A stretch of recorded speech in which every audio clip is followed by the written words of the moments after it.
नमस्कार मित्रों, जब भी हम बात करते हैं कि आज कल बड़ा मंदा है और किताबें जो हैं वो उनको कोई देख नहीं रहा, जो लेखक हैं वो उनकी रचनाएं जो हैं वो बाज़ार का हिस्सा नहीं बन रही, और जो कला की क्षेत्र में जो काम करने वाले हैं वो भी बड़े निराश हैं, हताश हैं कि जब कहीं प्रदर्शनियां नहीं होंगी तो उसके बाद बिक्री क्या होगी। लेकिन मित्रों, स्थितियां बिल्कुल विपरीत होती, जैसा हम सोचते हैं वैसा नहीं होता। हमने एक निराश होने वाली जो मनस्थिति है उसको धारण किया हुआ है, और उसके विपरीत वस्तुस्थिति ये है कि चाहे वो साहित्य है, चाहे कलाकृतियाँ हैं, उनका बाज़ार जो है पहले से कहीं अधिक बड़ा है। और पुस्तकों का भी बेशक काउंटर सेल कम हो गई है, लोगों का आना जाना थम गया है, लेकिन पुस्तकों का बिकना जो है वो नहीं थमा। आप अमेज़ॉन, फ्लिपकार्ट, इनके आप रिकॉर्ड देख लीजिए।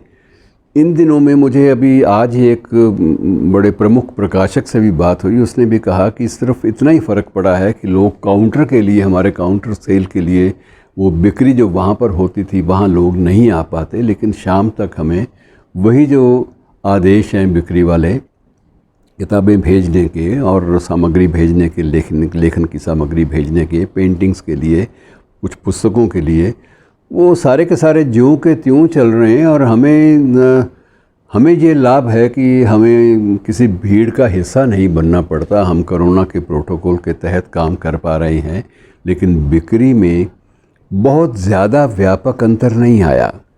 और सबसे जो बड़ी बात जिसका उल्लेख मैं समझता हूँ कि कला और संस्कृति के क्षेत्र में बड़ा आवश्यक है, वो ये है कि कलाकृतियाँ एकाएक बिकने लगी हैं। जैसे बिटकॉइन एक नई मुद्रा के रूप में हमारे सामने आया है, वैसे ही बिटकॉइन के साथ साथ एक बिट आर्ट जो है वो भी एक नई मुद्रा के सामने आया है। कुछ एक आंकड़े हैं जो बड़े चौंकाने वाले हैं मित्रों, कि स्कूल में पढ़ रहे टीनेजर्स जो हैं, जो अभी तक इंटरनेट पे ही पढ़े जा रहे थे, और उसके बाद जब उनको थोड़ा सा भी एक्सपोजर मिला, थोड़ा सा उनकी चीज़ों को अवसर मिला प्रस्तुति का, त्यों ही मित्रों आप हैरान होंगे, परेशान होंगे। हमारे एक मित्र हैं साहित्यकार, उनका तो मुहावरा है कि बहुत सारी बातें जब वो कहते हैं तो आप हैरान होंगे, उनका एक वक्तव्य होता है। तो मैं भी उसी का सहारा लेकर आपसे मैं गुफ्तगू कर रहा हूँ कि टीनेजर्स की दुनिया में एक कलाकार ने, एक बाल कलाकार ने अपनी किस्मत आजमाई और उसकी एक पेंटिंग 500 करोड़ रुपए में बिकी। ये ऑन रिकॉर्ड मैं बात आपसे कर रहा हूँ। कभी आपने सोचा भी नहीं होगा कि ऐसी चीज़ें होती हैं, लेकिन मित्रों ये हो रही हैं। बाज़ार कहीं समाप्त नहीं हुआ, बाज़ार कायम है, सिर्फ ये बाज़ार का स्वरूप बदला है। हम वो जो ख़रीदार और बाज़ार की जो परिभाषा जिसका प्रयोग हम कविताओं में या माध्यमों में करते थे वो ज़रूर बदल गई है। बाज़ार अब वो बाज़ार नहीं रहा कि जहां आपको सज धज कर बैठना पड़े, वो फ़र्क पड़ा है। लेकिन उसकी जो प्रस्तुति है वो ऑनलाइन इतनी ज़्यादा आकर्षक रूप में हमारे सामने आ रही है कि हम अनायास ही उन चीज़ों का आदेश देने पर उतारू हो जाते हैं, और अगले दिन हमारे पास घर बैठे कोरोना प्रोटोकॉल का पूरी तरह से प्रोटोकॉल का पालन करते हुए वो चीज़ें हमारे घर तक पहुंच जाती हैं, और उसके बाद हम उनको पढ़ना शुरू कर देते हैं। अब ये थोड़ा सा परिवेश बदला है, प्रस्तुति का ढंग बदला है, लहजा बदला है, बाकी चीज़ें सारी की सारी वही हैं। और कुछ एक उदाहरण मेरे सामने हैं, कुछ एक चीज़ें ऐसी आई हैं जिनका मैं समझता हूँ कि आपसे ज़िक्र करना, आपसे जो उसको साझा करना बहुत ज़रूरी है। मित्रों, एक आंकड़ा है मेरे सामने कि अगस्त में एक ओपन सी मार्केट है, जैसे और बाकी नीलामी वाली मार्केट्स होती हैं, एक ओपन सी मार्केट भी है। ओपन सी मार्केट के अब 26,000 ऑफिशियली उसके यूज़र हो गए हैं। 26,000 का आंकड़ा उन्होंने पार कर लिया है, और 26,000 यूज़र उनसे सीधे रूप में जुड़ गए हैं। और अगस्त माह में, केवल अगस्त माह में, अभी सितंबर चल रहा है इसलिए उसके आंकड़े आज देने का कोई औचित्य नहीं है, लेकिन केवल अगस्त माह में इसकी बिक्री जो है वो 22,000 करोड़ रुपए की रही।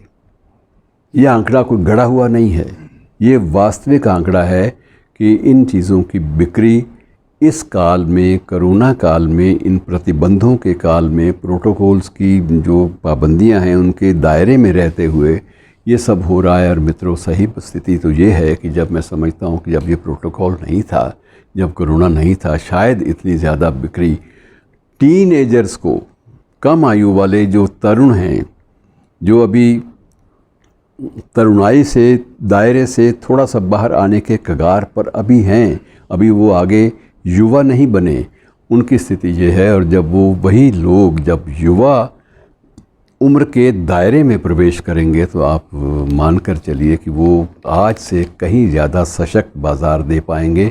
और ये स्थिति सिर्फ पेंटिंग के साथ नहीं है, बल्कि जो काव्य पुस्तकें भी टीनएजर्स की आई हैं उनमें भी एडिटिंग करवाकर, संपादन करवाकर, उनमें अंग्रेज़ी साहित्य की बात मैं कर रहा हूँ, हमारे हिंदी में परंपरा भी थोड़ी सी कम है, लेकिन अंग्रेज़ी में और हमारी ही कुछ क्षेत्रीय भाषाओं में, विशेषकर मलयाली और बंगाली में ये प्रवृत्ति घर कर गई है कि वहाँ एक कविता के साथ एक पेंटिंग, कविता के साथ एक पेंटिंग या कविता की प्रस्तुति इस ढंग से, नए ढंग से, जिसमें एक ताजगी का एहसास हो और लोग अपने पैसे खर्च करने को तैयार बैठे हैं और वो फ़ौरन उसमें निवेश करते हैं और आपकी चीज़ें ले लेते हैं। कविताएं भी लेते हैं, कहानियां भी लेते हैं, लेकिन उसमें एक शर्त यही है कि उसकी प्रस्तुति जो है वो इस ढंग से होनी चाहिए कि वो ग्राहक को खींचकर विवश कर दे कि ये चीज़ तुम्हारे शेल्फ का, तुम्हारी टेबल का हिस्सा बननी ज़रूरी है।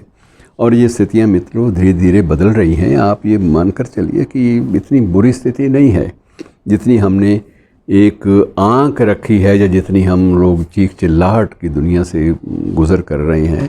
क्या नहीं होता इस आभासी दुनिया में भी, इश्क, मोहब्बत और प्रेम संवादों का आदान प्रदान सब कुछ पहले से भी ज़्यादा तीव्र गति से चलता है। पहले तो भटकाने वाली चीज़ें लाखों थी, बहुत सारी चीज़ें आप लोग उनमें भटक जाते थे कि ये शो केस कैसा बना हुआ है। ये जो एक विंडो शॉपिंग नाम की एक फ्रेज़ हमने मुहावरा गढ़ लिया था कि सिर्फ विंडो शॉपिंग का मतलब ये है कि किसी की दुकान के विंडोज़ पर खड़े होकर आपने नज़र डाली और खुश हो गए कि दुनिया कितनी आगे बढ़ गई है, कितने नए फैशन आ गए हैं, नई वस्तुएं आ गई हैं, नए प्रयोग धर्मी जो है इस क्षेत्र में आ गए हैं। इन सब चीज़ों की हम लोग तारीफ़ तो करते थे, बड़े बड़े फीचर भी छाप लेते थे, लेकिन वस्तुतः उनका बाज़ार उतना ज़्यादा नहीं था जितना आज आभासी दुनिया में आगे बढ़ना शुरू हो गया है। और मित्रों, ये सुखद खबर है, और सुखद खबर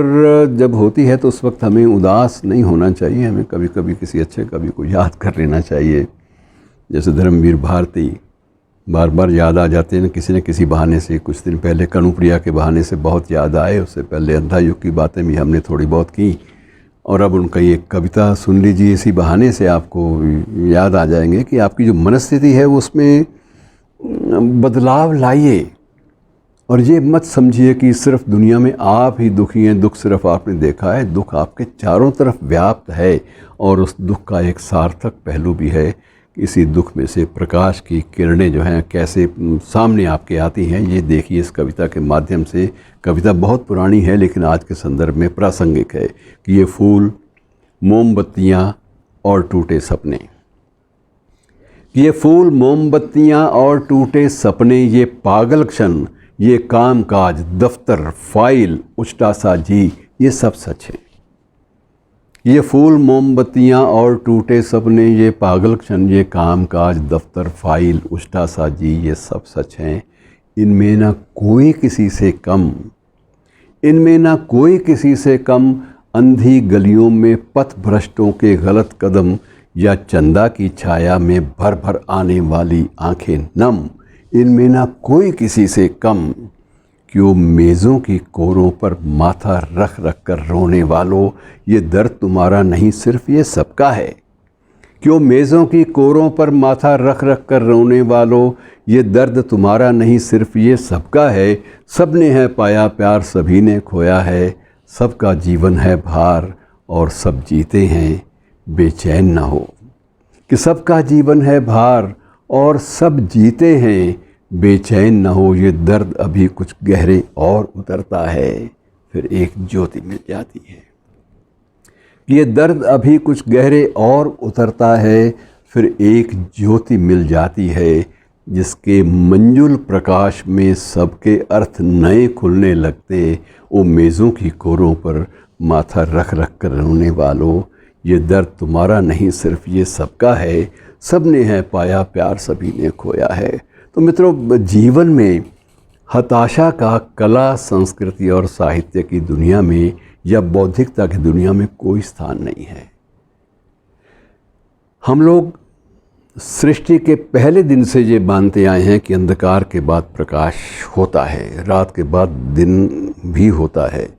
लेकिन रात के अपने सौंदर्य को देख पाना, रात के सौंदर्य को या रात की जो निस्तब्धता है उसमें छिपी ध्वनियों को अगर हम अपने मस्तिष्क में अंकित कर रहे हैं तो हमें बड़ा तनाव से मुक्ति मिलती है।